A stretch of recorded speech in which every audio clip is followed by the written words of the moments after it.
Hey Sarah, I've been looking over your narrative lesson plans and here's some feedback for you. This first one on pre-writing, I love.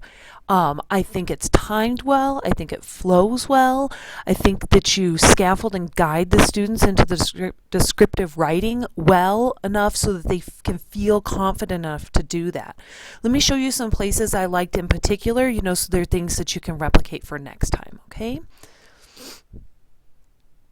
Right here, you had a hook that the students could easily answer, right? So right away when they walk into class, they're talking about things that they like, things that they know, giving some opinions.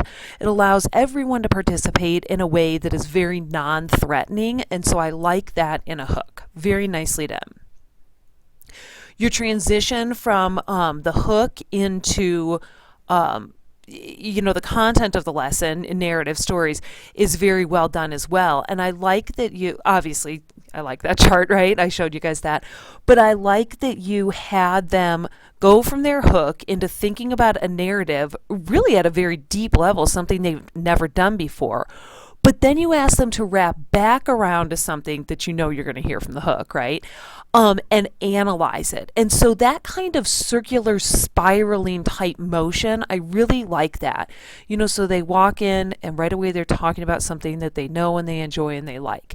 Then, they experience. Then you put a label on that experience and say, now let's think deeply about that experience and analyze it. So we're staying with that experience that they already said that they have and know that they like, and thinking deeply about it. And that's a really nice way to have kids delve into that. So I like that part. I love the fact that then you tell them, we're going to do this, that you have them experience before they label again. So we've just talked about stories and how we love them and how they're important and how to think about them. Now let's think about how to write them. So write about this because this is exactly what you're going to get. Your students. You don't even know them, but you know how kids think so well. So again, you have this little idea where you have them experience before you have them deepen their experience, before you label. Okay, very beautiful transition. Again, a nice small little spiral for them. I love this idea. I've never seen a game design like this, description taboo. Obviously, I don't know, I mean, the idea has been around before, but the way in which you do this is very nicely done. And again, it's a very low stress warm up activity to get the kids' brains thinking in the right direction and to demonstrate to them that they are capable of doing this, and to give them a small little activity where their peers can do this too. Very, very nicely done. I like that. I also like the idea here of the limited choice prompt, with the idea that if a student is really going to resist it, fine, go ahead, pick a different photo. But I'm a big fan of limited choice, especially when it comes to middle school students. I think it helps them. Sometimes when you say that the whole world is available for them to choose from, it's just overwhelming. So I like the limited choice, but I also like the differentiation over here.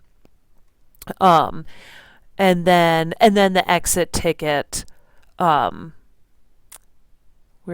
was that? To write a short paragraph. So again, it's this little writing activity that you can use as a formative assessment to see how they're doing on their descriptors. So really, the narrative pre-writing 1 and 2 documents are beautifully done. So this is the second narrative pre-writing 2 document, and again, I'm very impressed. In this one in particular, I like the fluency of the lesson plan, that there's this really nice back and forth between you doing some work and them doing some work. Let me show you places where I was particularly impressed with that. Okay. So you start out with them doing some writing and sharing, before you ask them to before you ask them to listen to your examples. So that's one good example of flow, that you get their voices in the room before you put your voice in the room, okay? And now that there's been some back and forth and some dialogue, you're ready to do some more instructional pieces, right? How and why do we create characters? And I like that you introduce the direct instruction here and that you model and show them some examples here. But in addition, in your modeling here too, you have a nice back and forth. Instead of you providing all the answers, so if Toby fell down and cut his knees, he would clearly cry, right? No, you say, how do you think he's going to react? So here again, I like this sharing of talk time with your students. I think that's very well done. You continue to do that, build that up, and share that, and even use a little bit of humor in there. I always think that that's very helpful to help kids reduce their anxiety when it comes to writing. And here again, you're going to do a little mini teaching here. Remind me about protagonist, antagonist, and then again another bit of mini teaching about their dialogue. So this is your third, or the narrative writing lesson plan here. And again, I just got to tell you the stuff that I love in here. Your sense of humor in the beginning, but also allowing them to experience before you